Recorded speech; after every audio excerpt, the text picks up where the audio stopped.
A continuación, salud y algo más.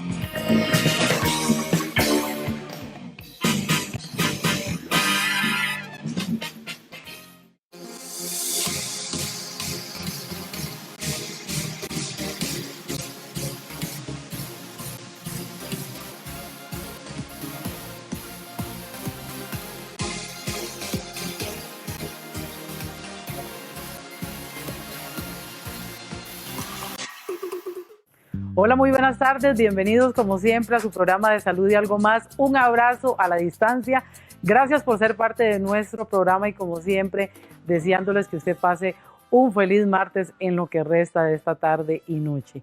Pues esta tarde estamos muy contentos porque tenemos en nuestra sección de acción legal pues un tema bastante importante. Vamos a pedir a nuestros compañeros que nos pongan la imagen de acción legal.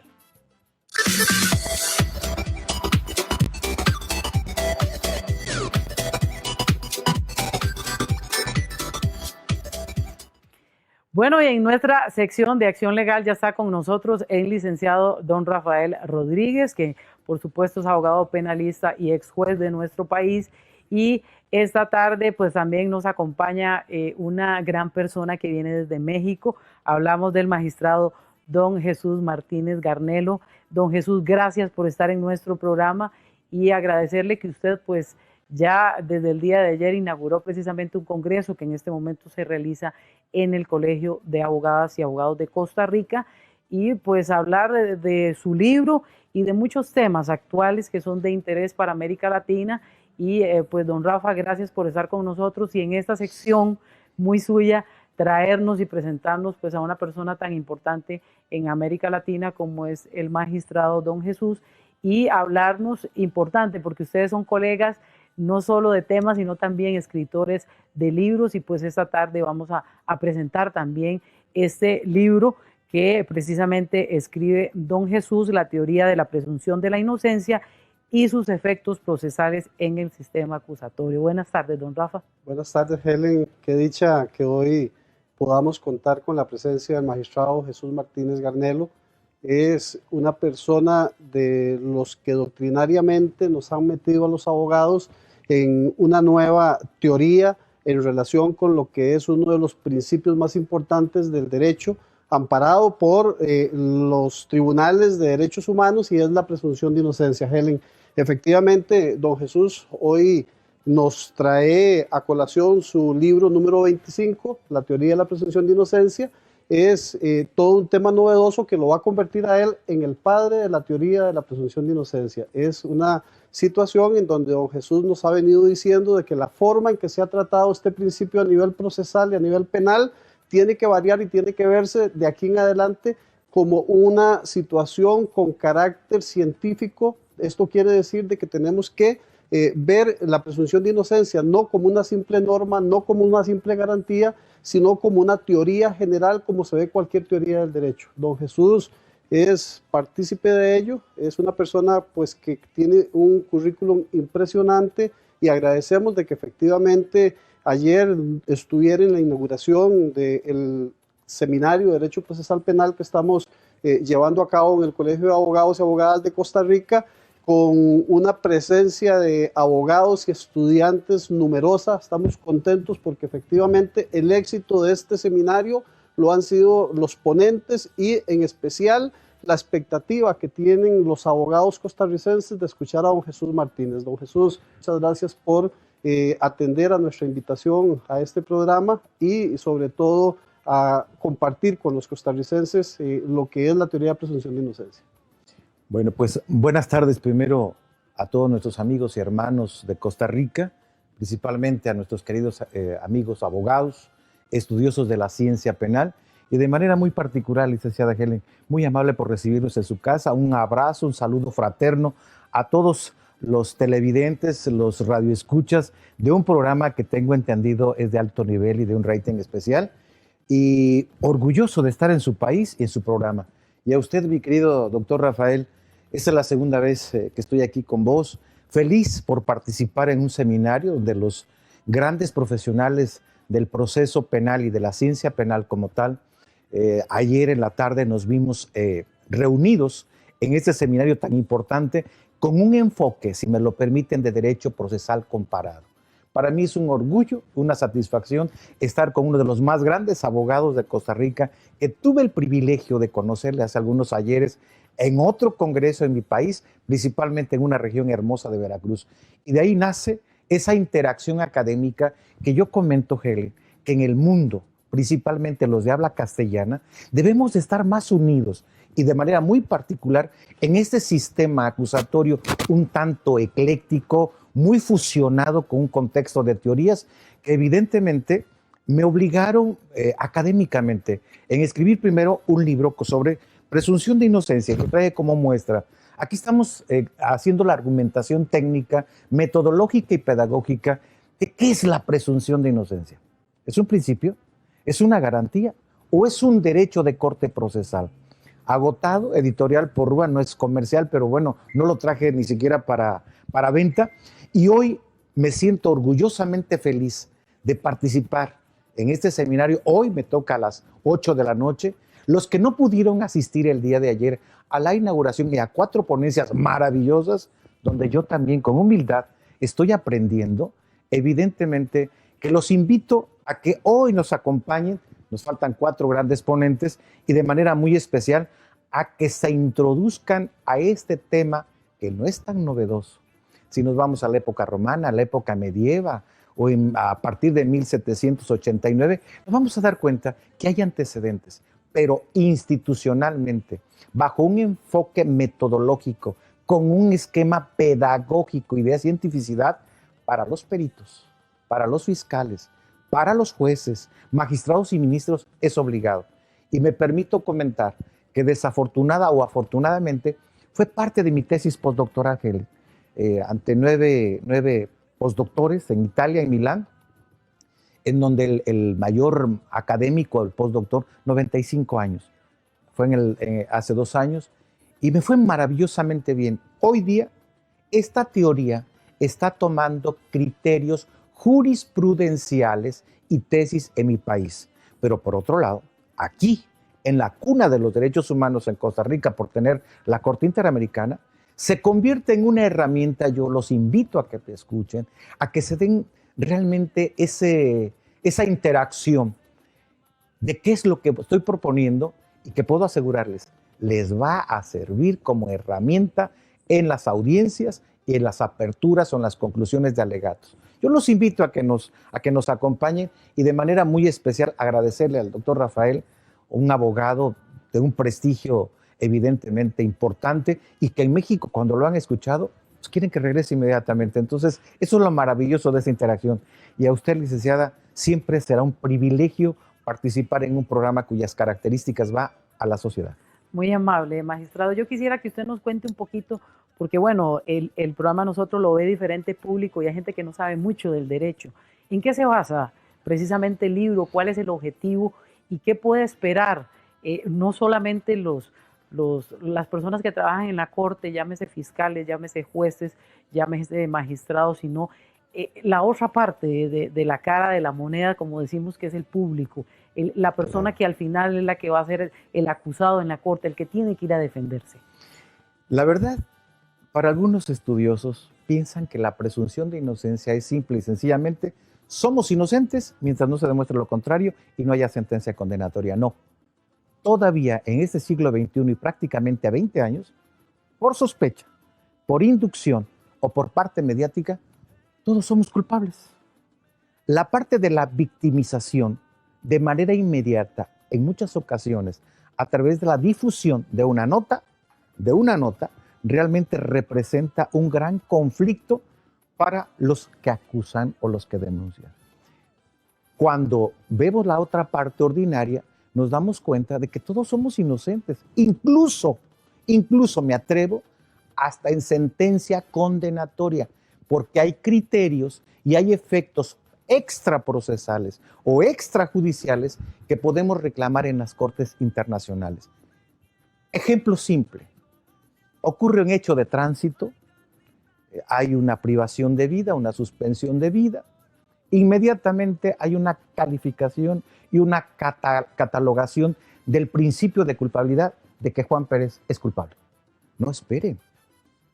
Pudieron haber ocurrido en el hecho del acto o en el hecho delictivo presuntamente acaecido miles de cuestiones o una serie de circunstancias como causas de exclusión, problemas de enfermedad, alguna situación específica del conductor. Entonces tiene que imperar desde el inicio de este hecho la inocencia de ese conductor de vehículo, hasta en tanto no se lleven a cabo las técnicas de investigación que no rompen precisamente con la inocencia.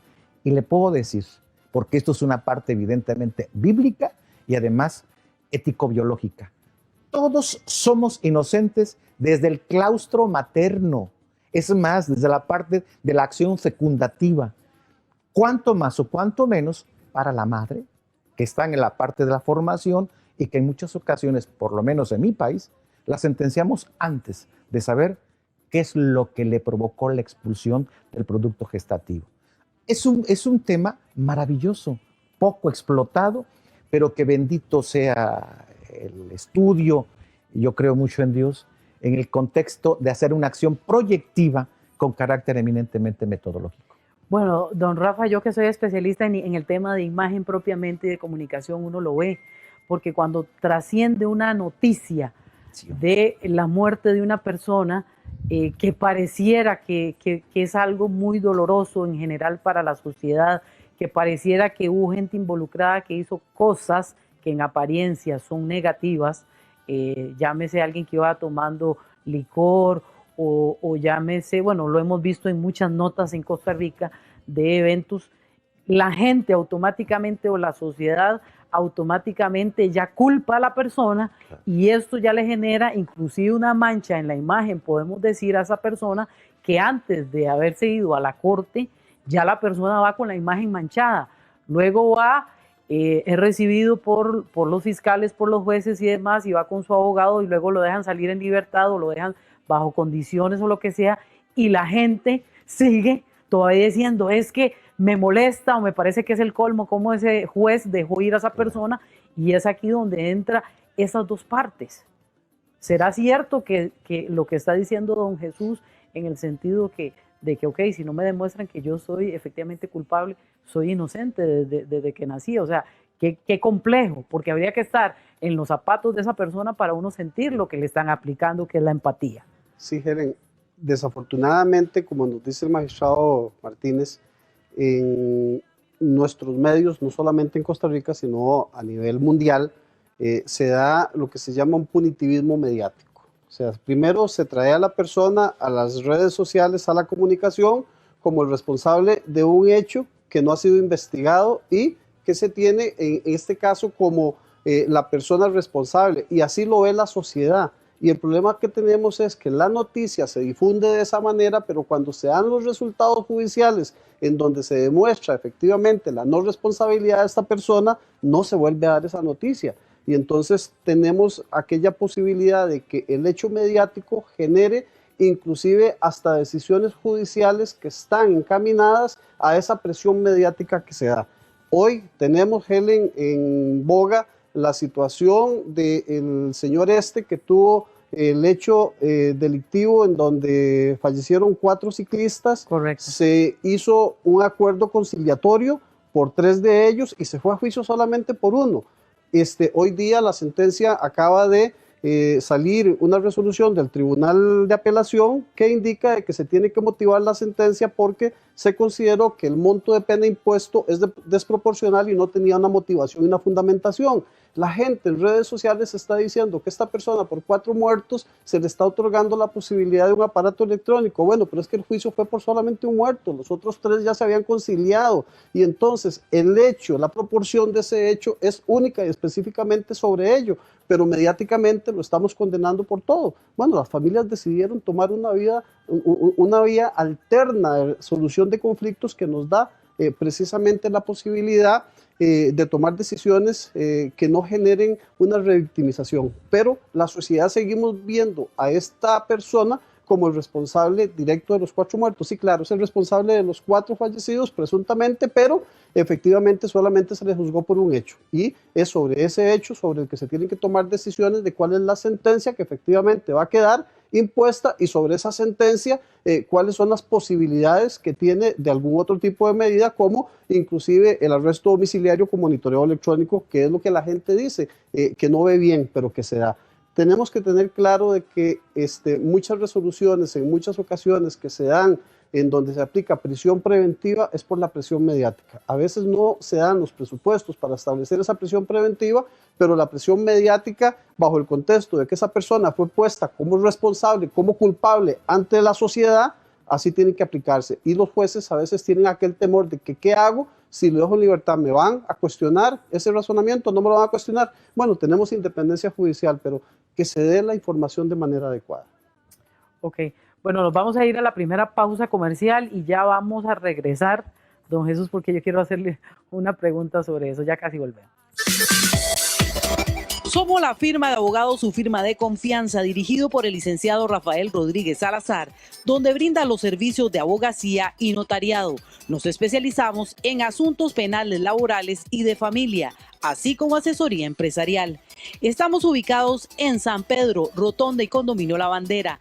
Llámenos al 2224-5096 o escríbanos consulta@lafirmadeabogadoscr.com o visite nuestra página www.lafirmadeabogadoscr.com.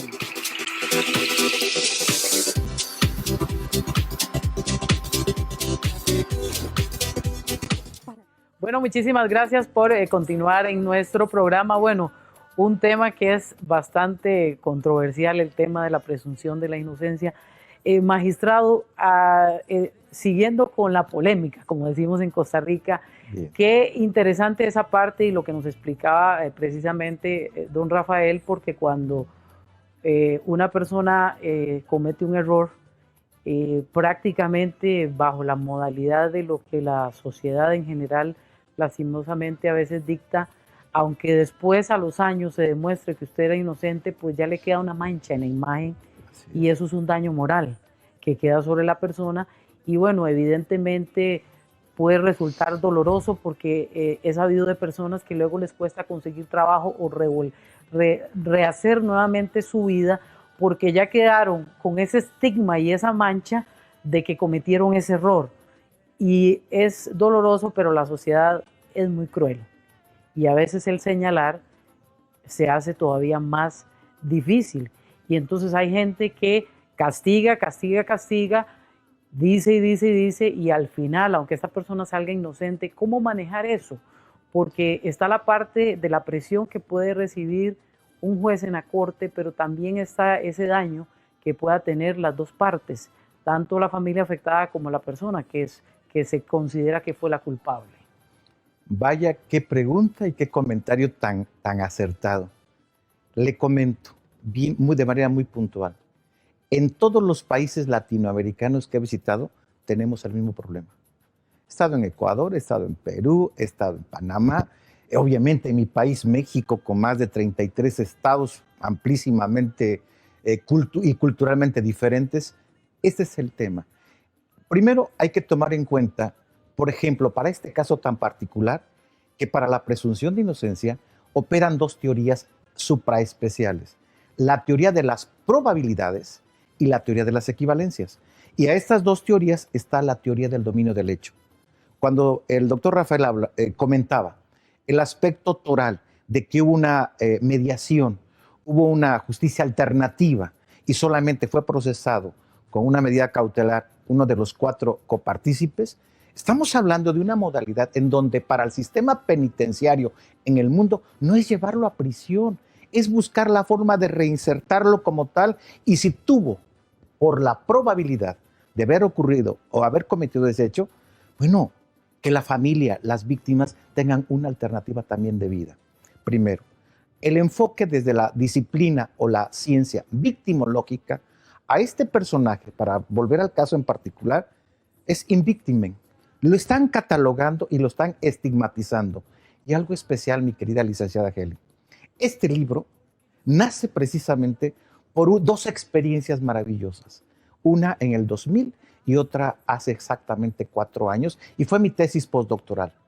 A una familia los involucran en una operación financiera y resulta inconcebible que no se llevaron a prisión preventiva oficiosa al perrito de la casa. Es verdaderamente lacerante cómo los señores fiscales investigadores en todo el mundo confunden la presunción de inocencia con la presunción de culpabilidad. Es decir, ¿eres culpable? No. Es todo lo contrario. Parangoneando un tanto cuanto. Aún en el hecho de la flagrancia presunta o cuasi flagrancia, impera mi presunción de inocencia. Y el tema también más especial es que cuando pasa todo, cuando transcurre un procesamiento, muchas, por no decir cientos, se suicidan de los probables inculpados. ¿Por qué? Porque no solamente hay una estigmatización, hay una laceración social, económica, incluso política. Y pregunto, ¿y para los servidores públicos? ¿Para los servidores judiciales? El señor juez, el señor magistrado, 3 de la mañana ocurrió esto. Sí, pero no sabemos si iba en auxilio de uno de sus hijos, si iba a un hospital para atender a su esposa. Etiquetamos. Ese etiquetamiento, de acuerdo a la disciplina que se llama victimología, hoy día, bajo un enfoque de política criminal, llamémosle sui generis, rompemos con la presunción de culpabilidad, de inocencia.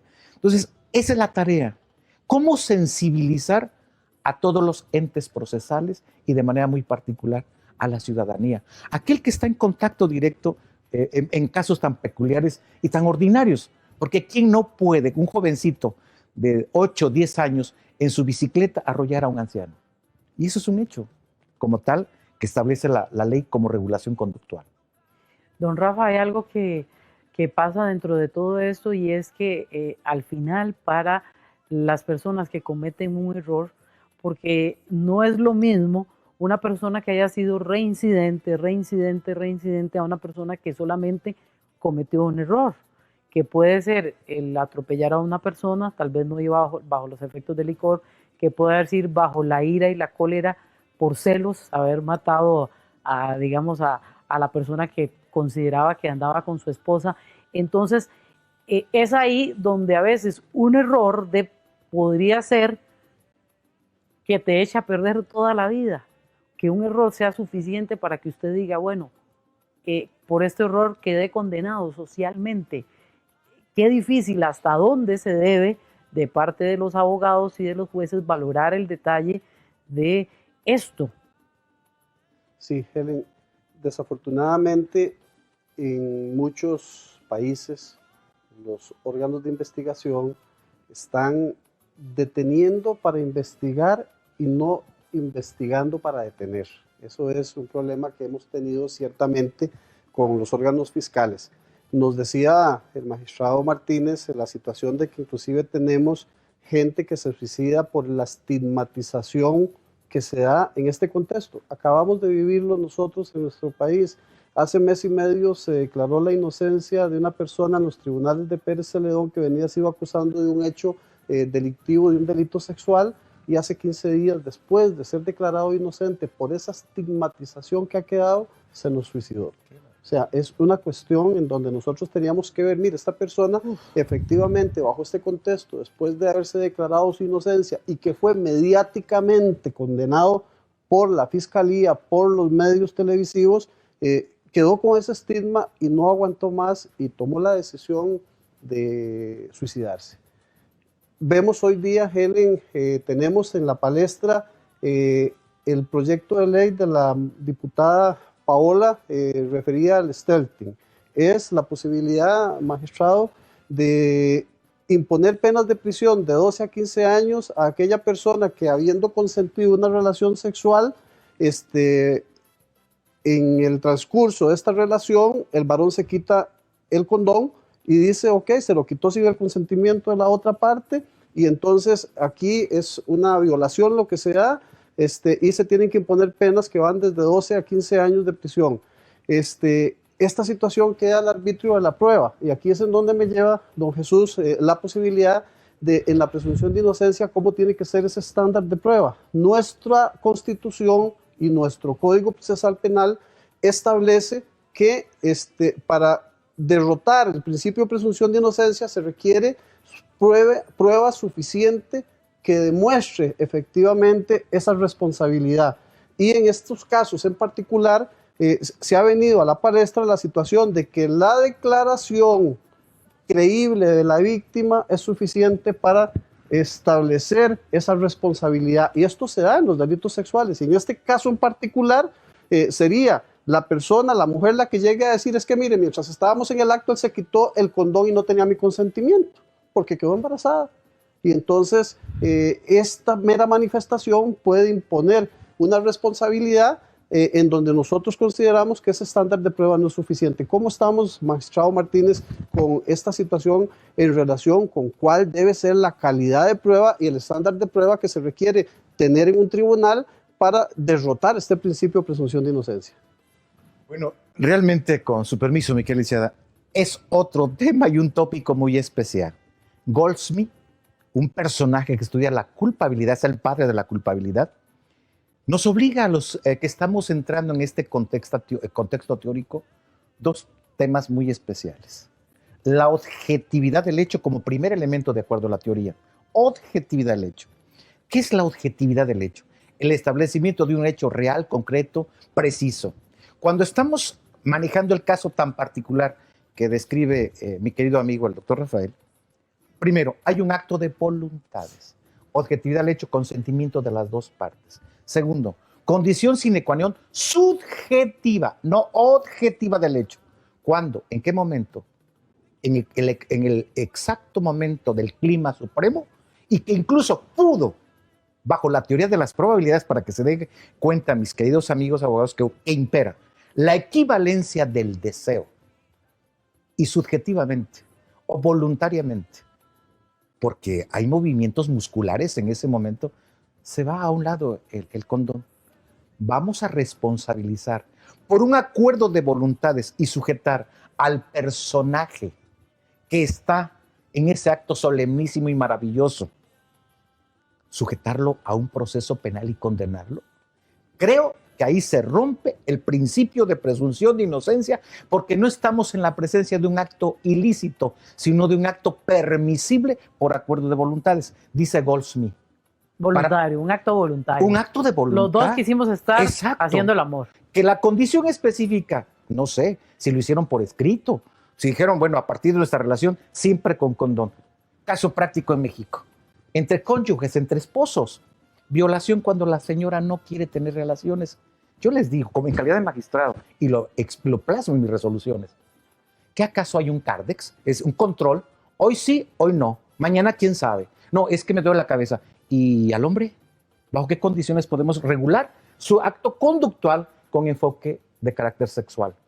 Aquí, insisto, qué complicado para nuestros legisladores en Latinoamérica que de un hecho consentido a esposos, amantes, concubinos o concubinas, las convirtamos en delincuentes.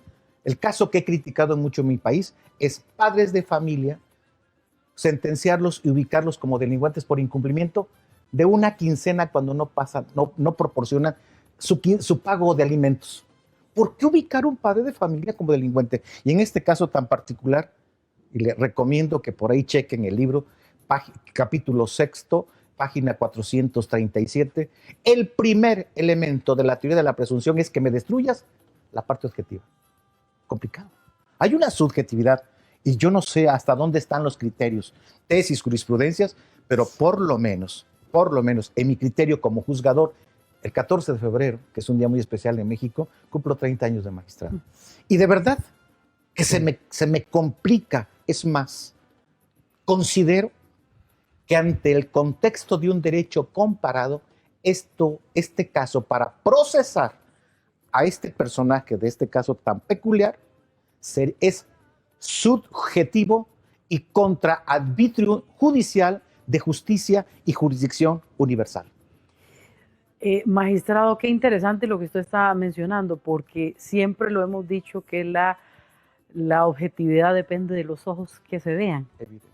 Y usted ponía un ejemplo muy concreto. Voy manejando, iba probablemente afectado psicológicamente porque acaba de recibir la noticia de que mi hijo sufrió un accidente, que está en muy malas condiciones, y yo iba en ese momento llorando, me descuidé porque psicológicamente venía manejando afectada y mato a una persona.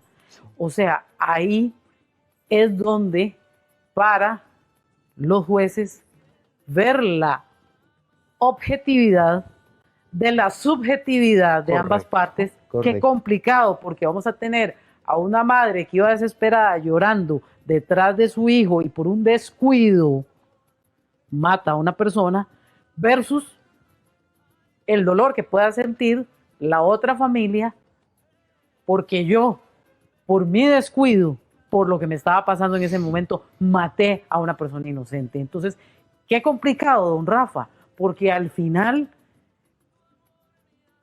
ser de juez, valorar hasta dónde una parte a la otra, y como lo vemos en los dibujos de la justicia, la balanza, hacia dónde se inclina, es una responsabilidad muy grande moralmente. Sí, Helen, un juez español nos decía que el derecho penal no está hecho para concebir el deseo de venganza de las víctimas. Correcto. O sea, el derecho penal está hecho para concebir las situaciones asociales que se dan y que están reguladas como conductas delictivas. O sea, y que hay que investigarlas y resolverlas y establecer una responsabilidad.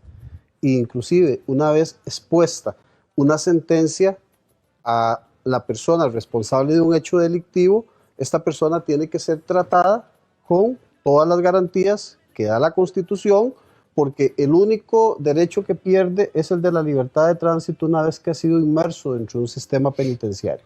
Y la gente se equivoca, cree que estas personas, inclusive hasta dentro de un centro penitenciario, tienen que ser tratadas de manera inhumana. Y es la concepción de lo que a veces se ve o no se ve. Sabemos que nuestro Código Procesal Penal tiene todo un capítulo de garantías a las víctimas y se tratan esas garantías de las víctimas. Se dan una serie de postulados para establecer el derecho que ellos tienen dentro del proceso, inclusive hasta en la fase de ejecución de la pena.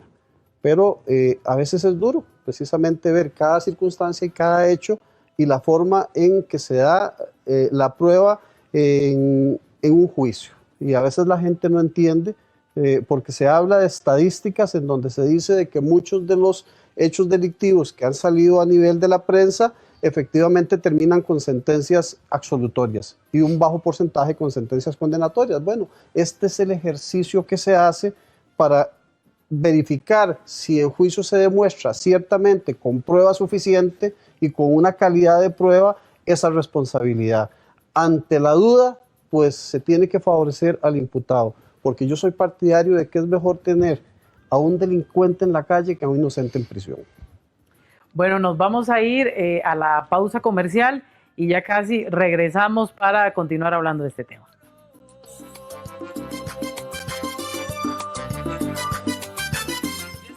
Bueno, muchísimas gracias por continuar en nuestro programa. Precisamente ese libro lo escribió el magistrado don Jesús Martínez Garnelo. Ha sido galardonado realmente con varias preseas estatales y por supuesto por diversas universidades, también mérito jurídico, y ha tenido más de 2.836 reconocimientos. Todo un honor, magistrado, que usted esté en nuestro programa y sobre todo hablando de un tema que nos involucra a nosotros, también los periodistas y los que estamos en la responsabilidad de comunicar públicamente las cosas. Usted antes nos daba un ejemplo de, por ejemplo, las personas que a veces van a la cárcel por el tema del pago de la pensión alimentaria. Y yo le voy a contar un caso muy sonado en Costa Rica, un colega aquí, abogado, amigo de nosotros, que cae en depresión por la muerte de un hijo y tiene que ir a la cárcel porque él no podía trabajar.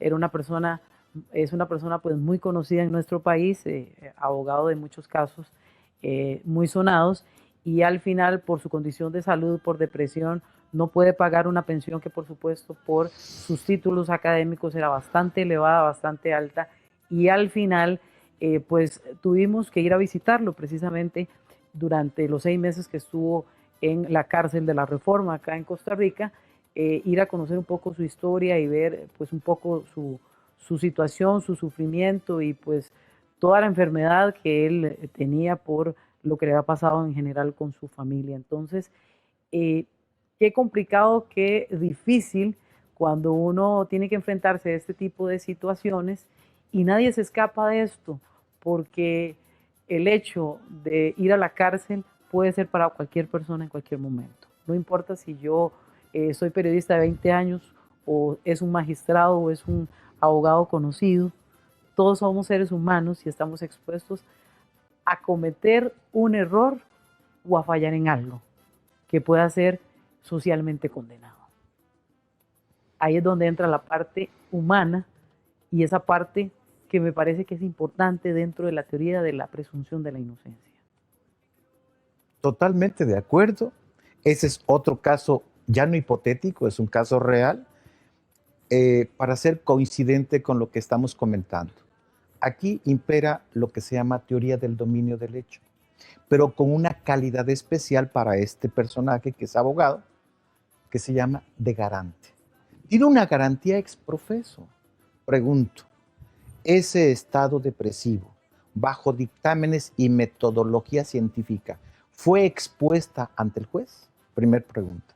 Segunda pregunta, si no fueron valoradas estas probanzas o medios de prueba que técnicamente se llaman de convicción, me parece inconcebible la postura del juez que lo sujetó a prisión preventiva por 6 o el tiempo necesario. Es verdaderamente aberrante e incluso bajo un enfoque de política criminal, Ernest Belling decía, es el padre del tipo penal, no es posible que en las legislaciones del mundo entremos en un folclorismo legislativo. Si en Costa Rica tienen este proyecto legislativo para materia sexual, como lo comentaba don Rafa, me parece absurdo. Para el caso del abogado, creo que si tuvo defensa y por lo menos, atención, indicios, meras referencias, los indicios en Italia y en España, es la regina probatorum para vincular a proceso, sujetarlo a prisión preventiva, decretarlo a medida cautelar o incluso dictar sentencia. Con esta calidad de garante, el señor abogado, si está bajo el problema de una enfermedad psicótica o neurótica, estado depresivo, tenía que estar en casa y recibir tratamiento. Y si me apuran un tanto cuanto, bajo la teoría de la corresponsabilidad de obligaciones que nace el siglo pasado en Francia, sería el Estado que tenía que apoyar a este abogado para subsistir los hijos si eran menores de edad. Porque aquí también vale la pena comentarlo. ¿Eran cuántos hijos? Menores de edad, no podían desarrollar una actividad especial en el hogar para apoyar al padre. Esas son de las contradicciones tan especiales, por lo cual me dediqué y me enfoqué a escribir este libro. Pero hay algo muy elemental, apreciada Alicia Helen. Primero, valores. La axiología en el mundo como que se está perdiendo. Hay que retomar los valores. Segundo, cultura. Hoy todo servidor público debe tener un contexto de cultura diferente. Y tercero, hay que profesionalizarse. Créanme que el gran problema que tenemos, voy a hablar de mi país. Los señores jueces y magistrados o ministros, por los criterios que han sostenido durante 20 años, consideran que es el non plus ultra del jus decire del derecho. ¡Absurdo! La acción involutiva y evolutiva de la ciencia del derecho es minuto a minuto. ¿Cómo es posible que tasemos un procesamiento para el personaje que usted señala y lo privemos de su libertad? Bueno, ¿y que el Estado no se dio cuenta de los jovencitos o de la familia que no tenían de quién depender? Pero por otro lado, hay necesidad, y lo digo con toda humildad, porque así lo he sostenido, tenemos que ser más humildes. Los que acusamos, los que defendemos o los que sentenciamos. Humildad. Don Rafa, he visto personas con cáncer en la cárcel bajo esas mismas condiciones. Y uno se pone a decir, bueno, como una persona si está con cáncer puede salir a trabajar si está en una fase terminal y aún así está obligado a estar en la cárcel en prisión preventiva porque no, por ejemplo, no puede pagar una pensión. Y es donde yo me preguntaba como periodista, yo decía, bueno, pero es que no entiendo este tipo de decisiones.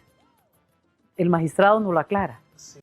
Desafortunadamente, Helen, en nuestro medio tenemos una ley de pensiones alimentarias que permite el apremio corporal en caso de deuda alimentaria. No es una ley de carácter penal, pero establece una sanción penal que es la privación de libertad. Por eso inclusive cuando se dan excesos en los montos de pensión alimentaria se puede recurrir ante la Sala Constitucional a imponer un recurso de habeas corpus porque está en juego la libertad de una persona. A pesar de que no es un hecho de carácter penal y que es una responsabilidad de carácter alimentaria, la ley lo da. Estamos en diferentes proyectos a nivel de Asamblea Legislativa propuestos por diferentes organizaciones tendentes a que este apremio corporal sea únicamente limitado en casos efectivamente reales en donde amerite esa privación, pero que se dé también la oportunidad de que las personas que no pagan su deuda alimentaria puedan salir a trabajar con un monitoreo electrónico y que estén en un centro solamente en horas de la noche o limitada esa privación de libertad. Es diferente, pero son dos normativas, una que es de carácter alimentaria y la situación que la privación de libertad es ya una sanción casi que podemos decir de carácter penal. En esto, Helen, es parte precisamente de lo que nosotros en la Asociación de Profesionales, en la Asociación Internacional de Profesionales en Derecho estamos haciendo con los abogados y con los estudiantes. Decimos que estamos trayendo este tipo de seminarios, este tipo de charlas, porque queremos ser una vacuna para la mala praxis legal y queremos dar propuestas de diferente índole para que precisamente se conozca toda la legislación que puede favorecer a los ciudadanos, toda la legislación que está desfavoreciendo a los ciudadanos y las medidas que se tienen que tomar a nivel gubernamental y legislativo para crear leyes sensatas. No es mero punitivismo, no es única y específicamente tratar de penalizar toda conducta asocial. Hay diferentes medios de que las conductas asociales puedan también ser no penalizadas y tengamos otros medios para combatir ello. Y esto es mediante medios alternos a la prisión y mediante la posibilidad de que con una justicia restaurativa, de que con conciliaciones, con medidas alternas se pueda buscar lo que persigue el fin. Por un lado sancionar y por otro lado satisfacer ese deseo o ese daño que se le causa a la víctima. Perfecto, nos vamos a ir a la última pausa comercial y ya casi regresamos. Bueno, muchísimas gracias por continuar en nuestro programa. Tal vez, magistrado, para terminar, conclusión, ¿qué debemos cambiar en América Latina para que esa presunción de inocencia sea más objetiva? Primero, y muy elemental, ya lo había dicho, hay que prepararnos, hay que concientizarnos, tener una cultura diferente y humanizarnos. La ley no se humaniza, Don Luis Jiménez de Azúa decía en su libro La ley y el delito, hay que humanizar al que interpreta, aplica la ley. Porque en muchas ocasiones nuestros legisladores, y para el caso en particular que usted mencionaba, yo no critico los sistemas de cada país, hago mis observaciones y mis recomendaciones que pueden o no pueden ser útiles en su momento, pero sí pediría algo muy elemental. Cuando escuchen opiniones de personajes que vienen manejando derecho comparado, utilícenlos en los alegatos, apliquen el conocimiento del derecho comparado a ver cómo les funciona para esos jueces o esos magistrados o esos ministros. Tenemos que cambiar, ser más humanos y algo verdaderamente trascendental. Hoy día los futuros abogados del siglo XXI, donde posiblemente estén nuestros hijos, requieren mayor preparación. Por lo menos debemos de conocer 25 teorías nuevas de las que nos enseñaron en la facultad. Entonces es un caminar. Y yo concluiría de esta manera muy especial. Hoy a las 8 de la noche participo. Acompáñennos. Este sacrificio o esfuerzo académico que realiza el doctor Rafael junto con la Asociación Internacional que preside el doctor Ken Ruiz, es parte de un ejercicio comparativo. Los invito, de verdad, vamos a enriquecernos mutuamente porque yo lo sostengo con toda humildad. Yo también vengo a enriquecerme de su experiencia y sobre todo de su cultura, de un país tan bello que es la segunda vez en la que estoy y ya no me quiero ir. Pero bueno, espero que nos acompañen y de manera muy particular a vos por la gentileza y de verdad. Qué preguntas tan especiales que abren un panorama como si fuera un abanico de oportunidades para litigio. Don Rafa, tal vez para terminar, invitar a la gente esta noche. Sí, muchas gracias, Helen. Efectivamente, estamos muy satisfechos con lo que tuvimos anoche en este auditorio, Pablo Casafón, que es el auditorio más grande del colegio, y lo vimos pues lleno de gente. Invitarles no solamente a que estén en estas actividades, sino que nos sigan en las redes sociales. Don Jesús Martínez tiene su red social, el libro está agotado, pero ahí está todavía. Vamos a procurar de que efectivamente esté en nuestras librerías, pero agradecerle, Helen, y hacer ver a la ciudadanía de que en realidad no creamos en las noticias falsas, no creamos en que la responsabilidad de un presunto responsable se da por el hecho que se publica directamente en el momento en que se da esa noticia. Seamos un poco más congruentes y analicemos si esta persona efectivamente resulta ser responsable y démosle la oportunidad de que se defienda de manera adecuada ante el sistema judicial para establecer con certeza o no esa responsabilidad. Bueno, recordarles la firma de abogados de Costa Rica I-22 24 50 96. Don Rafa, muchas gracias por habernos traído esta sección tan bonita y concluyo con usted, magistrado, gracias por haber estado con nosotros, todo un honor, una persona con tanto reconocimiento a nivel internacional y lo que más me gusta de usted y con lo que voy a cerrar el programa, una justicia más humana. Más humana. Y reiterar mi gratitud al doctor Rafael, porque quiero decirles, hermanos de Costa Rica, tuvo el ánimo cariñoso de prologar este libro. Los invitamos y los esperamos a usted, igual que a todos ustedes. Bueno, y si usted está interesado, mi corazón para ustedes. Gracias, y si están interesados, pues en el libro, ahí podemos comunicarnos con don Rafa. Gracias, don Rafa. Magistrado, muy amable, gracias. Mi corazón Buenas para vos. noches. Muy amable. Buenas noches. Bueno, muchísimas gracias por haber estado en nuestro programa. Los dejamos con Extra Noticias. Buenas tardes.